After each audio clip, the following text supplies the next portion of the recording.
दिल्ली में सोनिया गांधी से आज तीसरे दिन भी ईडी की ओर से पूछताछ हुई। उधर सुप्रीम कोर्ट का भी फैसला आया और पीएमएलए कानून में गिरफ्तारी और पूछताछ को सही ठहराया गया। पूर्व केंद्रीय मंत्री और आसाम प्रभारी जितेंद्र सिंह ने फर्स्ट इंडिया से की खास बातचीत।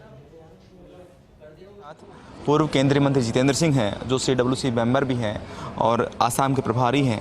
सर, सबसे पहले तो ये कि सोनिया गांधी से आज तीसरे दिन है पूछताछ हो रही है। लगातार कांग्रेस के जो नेता हैं वो ये कह रहे हैं कि इस उम्र में और बीमारी में ईडी जो है वो ज़्यादा कर रही है। ये बात बिल्कुल सही है। देखिए, पूछताछ से कोई परेशानी नहीं है किसी को, लेकिन जिस तरह के ये केस लगा रहे हैं वो सब लोग जानते हैं कि बिल्कुल झूठे मामले हैं। ये सिर्फ परेशान करने के लिए है।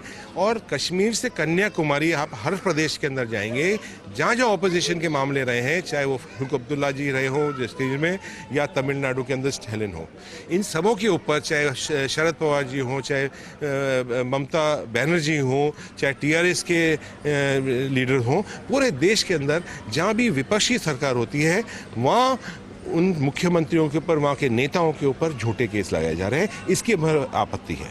पर सर, इस वाले मामले में जब राहुल गांधी और सोनिया गांधी से पूछताछ ईडी कर रही है, उसमें क्या पूरा विपक्ष एक है? क्या पूरा विपक्ष सड़कों पर तो नहीं आया? कांग्रेस सड़कों पर है? देखिए, ज़रूर हमारे नेता तो हम सड़कों पर आएंगे, लेकिन पूरा विपक्ष एक है।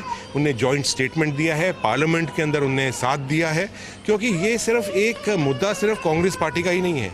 ये हमारे संविधान को बचाने के लिए है। ये तो इनने एक नया तरह का संविधान लिख दिया है जिसके अंदर सिर्फ हमारा राज रहे, हिटलर राज रहे, और उसके अंदर और कोई ऑपोजिशन का कोई भी व्यक्ति नहीं रहे। एक बड़ी उम्मीद थी कांग्रेस को कि सुप्रीम कोर्ट का जो वर्डिक्ट आएगा उसमें कुछ लाभ होगा, लेकिन सुप्रीम कोर्ट ने साफ कह दिया कि जो तौर तरीका ईडी का है और जो बदलाव किए गए पीएमएलए में वो ठीक है। देखिए, ये एक एक्ट के अंदर ज़रूर है तो उसका सुप्रीम कोर्ट ने उसकी पुष्टि करी है, लेकिन दुख इस बात का होता है कि सुप्रीम कोर्ट को अपनी जो उनने अपना फैसला दिया है उसके अंदर ये भी बात रखनी चाहिए थी कि जब ये एक्ट मिसयूज़ होता है, जब उसके ऊपर क्या उसके सेफगार्ड्स होने चाहिए। सर, एक आखिरी सवाल आसाम से कि वहाँ राज्यसभा में क्रॉस वोटिंग हुई, दूसरे कई मामले वहाँ पर आए। आपने थोड़ी देर पहले ये भी आसाम के लोगों से कह रहे थे कि जो CM हैं उन पर ईडी जानी चाहिए जिन्होंने खरीदा लोगों को।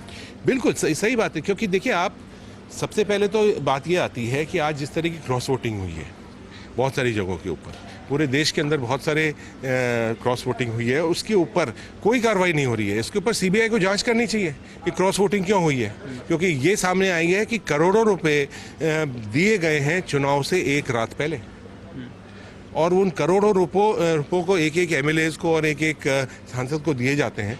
तो इसके ऊपर ईडी को जांच करनी चाहिए, लेकिन ईडी तो अपनी आंख बंद करके रखेगी। जितेंद्र सिंह कहते हैं कि कांग्रेस विपक्ष की भूमिका निभाती रहेगी, भले ही ईडी के छापे हों या दूसरी कार्रवाइयाँ हों, लेकिन वो बेरोजगारी, महंगाई और गलत कानून का दुरुपयोग जो कानून का किया जा रहा है उसके मामले उठाती रहेगी। हालांकि वो ये भी कहते हैं कि आसाम में जो विधायकों की खरीद फरोख्त हुई उसमें भी ईडी को छापे मारने चाहिए, ये जाँच करनी चाहिए, लेकिन वो सिर्फ विपक्ष के नेताओं की जाँच कर रही है। कैमरामैन यश के साथ Ashwini Yadav, first India news, Delhi.